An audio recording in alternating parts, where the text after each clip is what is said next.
Selamat pagi saudaraku dimanapun berada pada pagi hari ini. Salam damai sejahtera bagi kita sekalian. Kita kembali merenungkan firman Tuhan pada pagi hari ini yang terambil dari kitab Lukas pasal 23 ayatnya yang ke-33. Beginilah firman Tuhan. Ketika mereka sampai di tempat yang bernama Tengkorak, mereka menyalibkan Yesus di situ dan juga kedua orang penjahat itu, yang seorang di sebelah kanannya dan yang lain di sebelah kirinya. Saudara yang terkasih, peristiwa Yesus mati di salib kita selalu peringati sebagai hari Jumat Agung. Tapi tahukah kita bahwa tak seorang pun yang hadir saat peristiwa itu berlangsung menyebut hari itu sebagai hari yang agung. Bagi musuh-musuh Yesus, hari itu adalah hari penuh dengan kemarahan. Mereka telah berhasil membuktikan bahwa Yesus yang sangat populer dikalahkan oleh mereka dengan cara yang sangat beringas. Di sisi lain, bagi para pengikut Yesus, hari itu adalah hari yang penuh dengan kemalangan.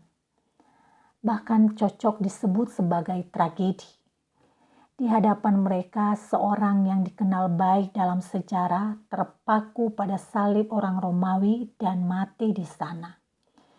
Dengan cara kematian yang seperti itu, panutan mereka disejajarkan sebagai seorang penjahat kelas kakap.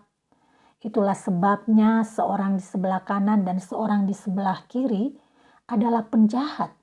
Dan Yesus yang baik di hadapan mereka itu, yang penuh belas kasih itu, diposisikan sebagai penjahat. Bagi para pengikutnya, hari itu merupakan hari hancurnya harapan. Lebih tepatnya disebut sebagai Jumat Kelabu. Itulah sebabnya tak seorang pun di antara orang yang hadir saat itu menyebut hari Jumat itu agung. Saudara, 3 hari setelah kematian Yesus Kristus, ia bangkit dari kematian.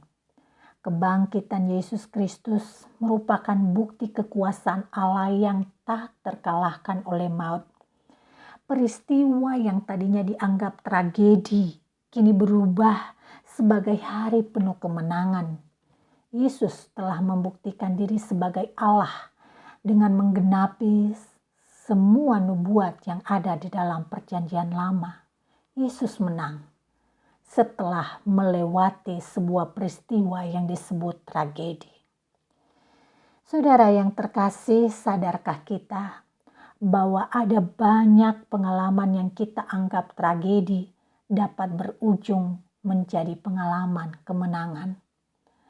Hal ini terjadi karena melalui pengalaman yang sulit, dengan sendirinya kita melatih diri untuk menjadi lebih tangguh dan sabar.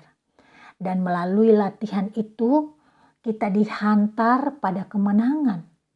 Di sisi lain, tragedi yang kita anggap menghancurkan hidup kita, di dalam tangan dan kuasa Allah dapat diubah menjadi sesuatu yang mendatangkan kebaikan. Demikianlah dipertegas oleh seorang teolog bernama Herbert Scholarsberg. Ia berkata bahwa kita bukanlah penguasa sejarah dan juga bukan pengendali akhir dari kehidupan ini. Tetapi kita memiliki keyakinan bahwa ada Tuhan dalam sejarah kehidupan ini dan Dia yang mengendalikan segala sesuatu. Dalam pandangan Herbert, seruat apapun yang ada di dalam dunia ini dengan sejarah yang penuh dengan tragedi, ada harapan bahwa Allah mampu mengendalikannya pada kebaikan. Harapan tentang Allah yang berkuasa mengendalikan setiap peristiwa dalam sejarah ini telah terbukti dalam kehidupan para pengikut Yesus. Mereka yang kehilangan harapan dan putus asa saat Yesus tergantung di salib, kini mengalami perubahan dengan semangat yang baru. Mereka melihat ada harapan untuk melanjutkan hidup. Semua itu karena kuasa Tuhan yang bekerja mengalahkan segala kuasa maut. Saudara yang terkasih, kita tidak bisa pungkiri jika kita hanya memandang pada diri sendiri untuk mengendalikan dan mengatasi semua peristiwa dalam hidup ini, itu sesuatu hal yang tidak mungkin. Namun ketika kita mengarahkan mata kepada Allah Sang Pengendali sejarah, maka kita melihat ada harapan. Sesulit apapun yang terjadi, dalam kuasa-Nya dapat diatasi. Kita bisa berdoa dan meminta kekuatan kepada Allah. Kita juga bisa mencari pelajaran dan makna dalam sebuah tragedi yang kita hadapi, sehingga dapat membantu kita untuk tumbuh dan menjadi pribadi yang lebih kuat.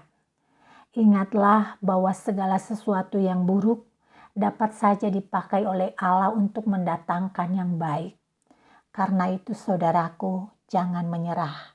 Hari ini mari kita melangkah melewati hari-hari kita selanjutnya dengan pengharapan pada kuasa Allah dan terus melakukan apa yang kita bisa lakukan. Sekali lagi, jangan menyerah. Tuhan menyertai. Mari kita bersatu di dalam doa. Terima kasih Tuhan, firman-Mu yang meneguhkan hati kami untuk membawa kami pada pemahaman yang baru, bahwa Engkaulah yang menjadi pengendali dalam sejarah ini.